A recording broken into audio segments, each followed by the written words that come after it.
Every week for the last 42 years, I have spoken with one or more clients who have cheated or been cheated on. As long as there have been committed couples, there has been infidelity.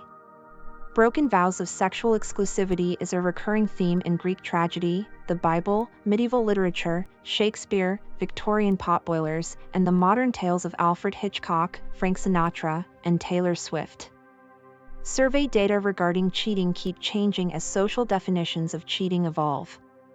And the invention of cars, telephones, and the internet, not to mention mixed-gender schools and workplaces, have multiplied people's opportunities for a broader range of physical and emotional relationships.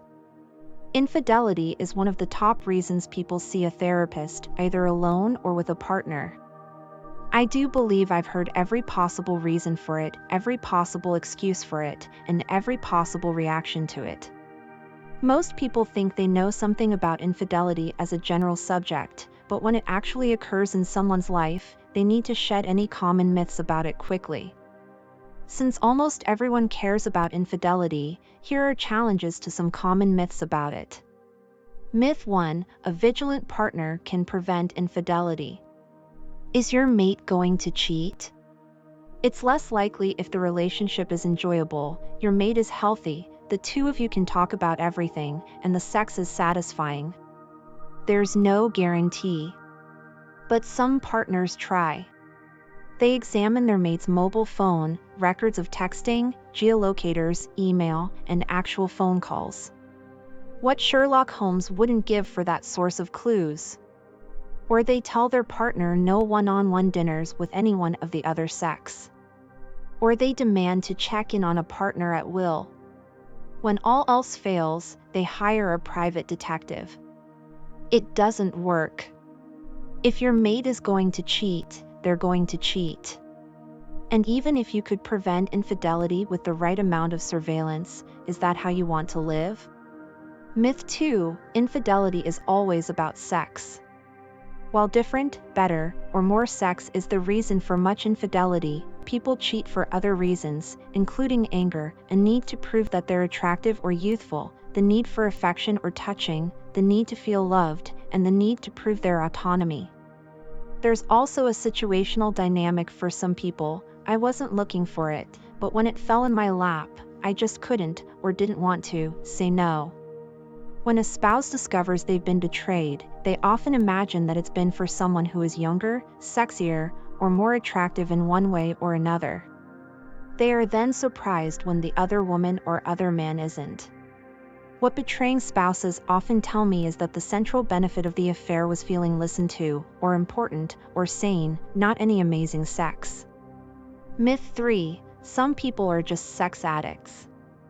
Some people who cheat over and over are responding to a diagnosable mental health problem. They may be medicating their depression, or managing their anxiety, or expressing bipolar disorder or obsessive-compulsive disorder. Cheating may be the way a person with borderline personality disorder navigates stressful life situations. I'm very sympathetic to people who have so much trouble dealing with their emotions. Therapy is usually helpful, and, for many, medication has added benefits. But addiction is a state in which a person's body has seized control of their decision-making. Heroin and nicotine are good examples. When people describe themselves or another as a sex addict, they usually mean someone who keeps making sexual decisions with consequences they don't like. Why do people do that? Typically because they don't want to face life without the deception, self-indulgence, and denial that would stop protecting them from realities they don't want to face. Repetitive promise-breaking may look like addiction, but it's typically a desperate attempt to avoid the consequences of keeping promises, whether they involve boredom, rage, hopelessness, despair about aging, or a sexless relationship.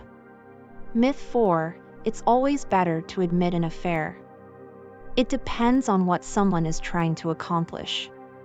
If someone's goal is simply to rid themselves of guilt, that would be pretty selfish, assuming they end the affair with no collateral damage. Of course, if an affair is discovered by the betrayed partner, it's generally better to acknowledge it, as the additional lying and cover-up can easily make things messy and more complicated, and it usually fails. The betrayed partner can also use the additional cover-up as evidence that the cheater can't be trusted in the future, which makes eventual reconciliation almost impossible. Opening the subject of having, ending, or considering an affair can be a powerful way to start a conversation about wanting to improve a relationship. It certainly will get a partner's attention. Myth 5: once a cheater, always a cheater. Surveys estimate that someone who has cheated before is 3 times more likely to cheat again, compared to those who have never cheated. On the other hand, my clinical experience is that many cheaters are themselves devastated by the outcome of the affair's discovery. Whether because of their partner's grief, their own sense of shame, or both, some cheaters are shocked into fidelity. Well, first they're shocked. Then they have to go through a process, therapy, or a spiritual awakening, or a dark night of the soul. If they emerge with a new understanding of themselves, or of intimacy, or of betrayal, they're then in a position to commit to fidelity. Some of the best marriages are built that way. But even acknowledging that some people cheat again and again, it is completely inaccurate to say that every cheater does so. And it would be a shame to assume that a one-time cheater is, by definition, a hopeless case. Myth 6: marriage can't survive infidelity. If that were true, marriage would be a poor gamble. And marriage counseling would be a poor investment. There are 2 kinds of relationships that survive infidelity.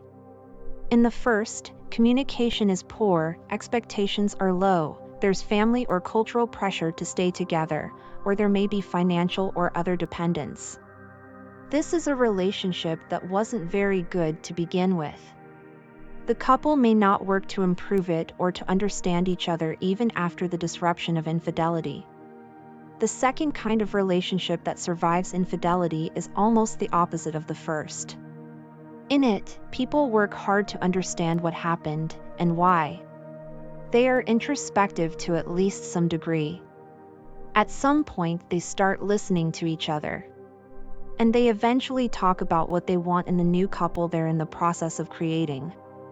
Working with those people is a lot of work, but it can also be thrilling and life-affirming.